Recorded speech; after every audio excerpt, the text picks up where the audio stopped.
पाकिस्तान ने भारत पर ही हमला करना शुरू कर दिया। সম্প্রতি হিমালয় অঞ্চলে বিতর্কিত ভূখণ্ড কাশ্মীর সীমান্তে ভারত এবং পাকিস্তানের মধ্যে সংগঠিত আকাশযুদ্ধে একটি নতুন বাস্তবতা সামনে এসেছে। খবর প্রকাশ এই সংঘর্ষে ভারত তার একাধিক যুদ্ধবিমান হারিয়েছে, যার মধ্যে রয়েছে ফ্রান্সের তৈরি রাফাল, রাশিয়ার তৈরি সুখোই SU-30 MK-1, MiG-29 এবং একটি ড্রোন। যদি এই তথ্য সত্যি সঠিক হয় তাহলে এটি শুধু ভারতের আকাশ প্রতিরক্ষার শক্তিকেই চ্যালেঞ্জ করছে না, বরং চীনা প্রযুক্তির কার্যকারিতাকেও নতুন আলোকে মূল্যায়নের প্রয়োজনীয়তা সামনে আনছে। আকাশপথে এই সংঘর্ষে পশ্চিমা এবং রাশিয়ার উৎপাদকদের তুলনায় চীনের যুদ্ধবিমান এবং ক্ষেপণাস্ত্র প্রযুক্তির কার্যকারিতাকে সামনে আনে।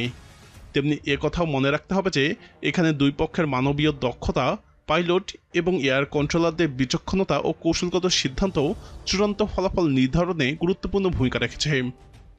চীনা প্রযুক্তির জয় জয়কার হয়েছে যুদ্ধক্ষেত্রে।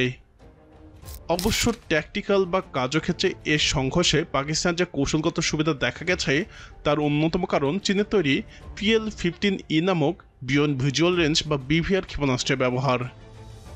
এ ধরনের ক্ষেপণাস্ত্র বৈজ্ঞানিকের দৃষ্টিসীমার বাইরে লক্ষ্যবস্তুতে আঘাত করতে সক্ষম বলে এমন নামকরণ। ভারতের পাঞ্জাবে পাওয়া এই ক্ষেপণাস্ত্রের একটি ধ্বংসাবশেষ থেকে সাম্প্রতিক সংঘাতের ব্যবহার সম্পর্কে নিশ্চিত হওয়া গেছে।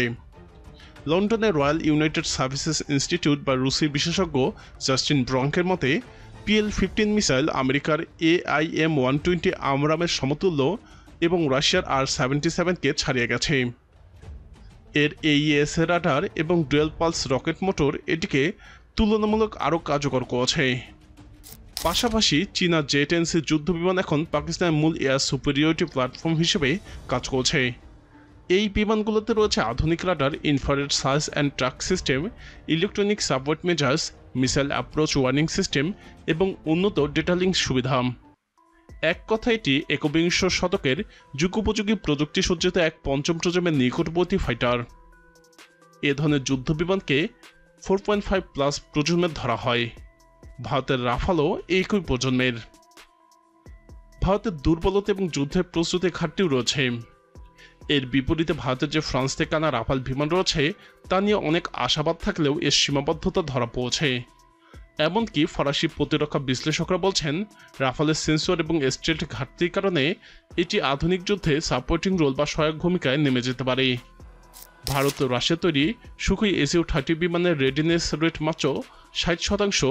রাশিয়ার যন্ত্রাংশ ঘাটতির কারণে এই পরিস্থিতি আরও জটিল হয়ে উঠেছে। আরেকটি বড় দুর্বলতা হল airborne early warning and control বা HW&C সক্ষমতা। পাকিস্তানের হাতে থাকা সুইডেনের তৈরি SAB-2000 প্ল্যাটফর্মের মাধ্যমে তারা 450 কিলোমিটার দূর থেকে শত্রু বিমান শনাক্ত করতে পারে, বিশেষ করে যেগুলো নিচু দিয়ে উড়ে রাডারকে ফাঁকি দিতে চায়। ভারতের হাতে মাত্র 6টি এ ধরনের ইউনিট রয়েছে যা তাদের বিশাল আকাশসীমা কাভার করার জন্য খুবই অপ্রতুল। চীনের ফাইটার ডিপ্লোমেসি এবং বৈশ্বিক প্রভাব আছে। এই যুদ্ধে পাকিস্তানের সাফল্য কেবলমাত্র দক্ষিণ এশিয়ার আকাশে ভারসাম্য বদলাচ্ছে না, বরং চীনের যুদ্ধবিমান বিক্রির ক্ষেত্রে একটি কৌশলগত বিজয় এনে দিতে পারে। এখন পর্যন্ত চীনের যুদ্ধবিমানের গ্রাহক তালিকা বেশ সীমিত: পাকিস্তান, বাংলাদেশ, সুদান, জাম্বিয়া এবং উত্তর কোরিয়া। তবে পাকিস্তানের সাফল্যের আলোকে মিশর, ইরান এবং সৌদি আরবের মতো মধ্যপ্রাচ্যের দেশগুলোরও আগ্রহ বাড়তে পারে। চীনের এই ফাইটার ডিপ্লোমেসি যুদ্ধবিমান বিক্রির মাধ্যমে শুধু সামরিক নির্ভরতাই তৈরি করছে না, বরং দীর্ঘমেয়াদে কৌশলগত সম্পর্ক গড়ার পথেও দিচ্ছে বেজিংকে। কাশ্মীরকে যুদ্ধনীতিও প্রাধান্য পাচ্ছে। 2019 সালে বালাকোটে বিমান হামলা পর ভারত এবং পাকিস্তান উভয়ে এক নতুন কৌশলগত ব্যাকরণ তৈরি করেছে। পাকিস্তানের বিশ্লেষকরা বলছেন এখন তারা নিজেদের সার্বভৌমত্ব রক্ষায় সামরিক জবাবদানে পিছপা হচ্ছে না। অপরদিকে ভারতের প্রাক্তন সেনা কর্মকর্তা দীপেন্দ্র হুদা বলছেন বালাকোটে হামলার মাধ্যমে ভারত প্রমাণ করছে নিয়ন্ত্রিত সীমার মধ্যে বিমান শক্তি ব্যবহার করলেও তা পারমাণবিক যুদ্ধ ডেকে আনে না।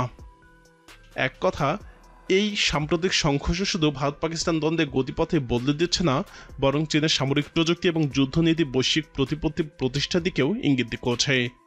এদিকে ভারত যখন পুরনো রাশিয়ান এবং পশ্চিমা প্রযুক্তির সীমাবদ্ধতায় জর্জরিত, তখন পাকিস্তান চীনা প্রযুক্তিকে সম্পূর্ণভাবে কাজে লাগিয়ে আকাশযুদ্ধে কৌশলগত সাফল্য অর্জন করেছে। দক্ষিণ এশিয়ার আকাশে এখন এক নতুন ভারসাম্য গড়ে উঠেছে, যার কেন্দ্রে রয়েছে চীনের তৈরি জেট এবং মিসাইল। 1980-র দশকের গোড়ার দিকে চীন ছিল একটি নিম্ন আয়ের দেশ। তখন দেশটি প্রতি 10 জনের 9 জন চরম দারিদ্র্য সীমার নিচে বসবাস করত। দেশটি বর্তমান যে শিল্প খাত, তখন সেটির অস্তিত্ব ছিল না বললেই চলে। কিন্তু কোনো প্রতিবন্ধকতা আধুনিক চীনের রূপকার জেউ জিয়াংপিংকে দমিয়ে রাখতে পারেনি। তিনি 1 দশক ধরে দেশটির নেতৃত্ব দিয়েছেন। এ সময় একটি উচ্চাকাঙ্ক্ষী বিমান তৈরির কর্মসূচি গ্রহণ করেন তিনি। এর লক্ষ্য ছিল মূলত স্থানীয় প্রযুক্তির উপর ভিত্তি করে এমন একটি যুদ্ধ বিমান তৈরি যা নিশ্চিতভাবে পশ্চিমাদের তৈরি বিমানগুলোকে মোকাবেলা করতে সক্ষম হবে। নতুন ধরনের এই চীনা যুদ্ধ বিমান তৈরির কাজটি এতটাই ব্যাপক এবং দীর্ঘ ছিল যে ডেং জিয়াংপিং এর 11 বছরের শাসনকালকেও তা ছাড়িয়েছিল। ডেং এর উত্তরসূরি চীনের প্রেসিডেন্ট জিয়াং জেমিন 1994 সালে একবার যুদ্ধ বিমান নির্মাণ কেন্দ্রে পরিদর্শনে গিয়ে বলেছিলেন, চীন এমন একটি যুদ্ধ বিমান তৈরি করছে যা পারমাণবিক বোমার চেয়েও বেশি কার্যকর। পুরোপুরিভাবে জে-10 যুদ্ধ বিমান তৈরি করতে চীনে প্রায় 2.5 দশক সময় লেগেছিল। এটি এমন একটি প্রাণঘাতী যুদ্ধ বিমান যা আকাশযুদ্ধে যেমন সক্ষম, তেমনি স্থলভাবে আঘাত হানার ক্ষেত্রেও সমান দক্ষ। 2000-এর দশকের মাঝামাঝি অর্থাৎ 2004 সাল থেকে 2006 সালে যুদ্ধ বিমানটি চালু করা হয় এবং 2018 সালে এটি যুদ্ধখাতে যুক্ত করা হয়। তবে 7 মে ভোররাতে এই যুদ্ধ বিমান প্রথমবারের মতো সরাসরি যুদ্ধে অংশ নেয়। ভারত এবং পাকিস্তানের মধ্যে হওয়া এই আকাশযুদ্ধকে দ্বিতীয় বিশ্বযুদ্ধের পর সবথেকে বড় আকাশযুদ্ধ হিসেবে ধরা হচ্ছে। চীনের ঘনিষ্ঠ এবং নির্ভরযোগ্য মিত্র পাকিস্তানে চীনের বাইরে একমাত্র দেশ যাদের কাছে রয়েছে জে-10C যুদ্ধ বিমান। এটি চীনা যুদ্ধ বিমানটির তৃতীয় এবং সর্বশেষ সংস্করণ। পাকিস্তান বিমান বাহিনী বা পিএএফ দাবি করেছে তারা 7 মে আকাশযুদ্ধে 5টি ভারতীয় বিমান ভূপাতিত করেছে। এর মধ্যে 3টি ফ্রান্সের তৈরি আধুনিক রাফাল যুদ্ধ বিমান। এর আগে রাফাল ভূপাতিত করার ঘটনা ঘটেনি। তবে ভারতীয় বিমান বাহিনী বা আইএএফ এখনও কোনো যুদ্ধ বিমান হারানোর কথা স্বীকার করেনি। যদিও আমেরিকান এবং ফরাসি কর্মকর্তারা রাফাল যুদ্ধ বিমান ভূপাতিত হওয়ার বিষয়টি নিশ্চিত করছে। ফরাসি বহুমুখী যুদ্ধ বিমান রাফাল বিশ্বের অন্যতম উন্নত এবং 4.5 প্রজন্মের বিমান হিসেবে পরিচিত। ভারত 2020 থেকে 2022 সালে এই বিমানগুলো সংগ্রহ করেছিল। এটি এখন আইএএফ এর আকাশবহরের সর্বোচ্চ শক্তি প্রতীক। পশ্চিমা বিশ্বে প্রশিক্ষিত যুদ্ধ বিমানের ক্ষেত্রে জে-10Cর এই প্রথম সফল লড়াই এক গুরুত্বপূর্ণ মাইলফলক তৈরি করছে। নিরাপত্তা বিশ্লেষকরা 7 মের আগ পর্যন্ত একে অনেকটা অনীহা নিয়েই আমেরিকান F-16 এর প্রায় সমান মানের যুদ্ধ বিমান হিসেবে উল্লেখ করত, কিন্তু এখন তাদের সেই ধারণা বদলে গিয়েছে। প্রিয় দর্শক, জে-10C যুদ্ধ বিমানটিকে বর্তমান প্রেক্ষাপটে কতটা কার্যকরী বলে আপনি মনে করেন? আপনার মতামত কমেন্টে জানান। চীনা সমরাষ্ট্র নিয়ে আরও জানতে আমাদের চ্যানেলটি ভিডিও ট্যাব থেকে ঘুরে আসুন। এই ভিডিওটি ভালো লাগলে লাইক বাটনে ক্লিক করুন। ভিডিওটি আপনার বন্ধুদের সাথে শেয়ার করে তাদেরকেও ভিডিওটি দেখার সুযোগ করে দিন।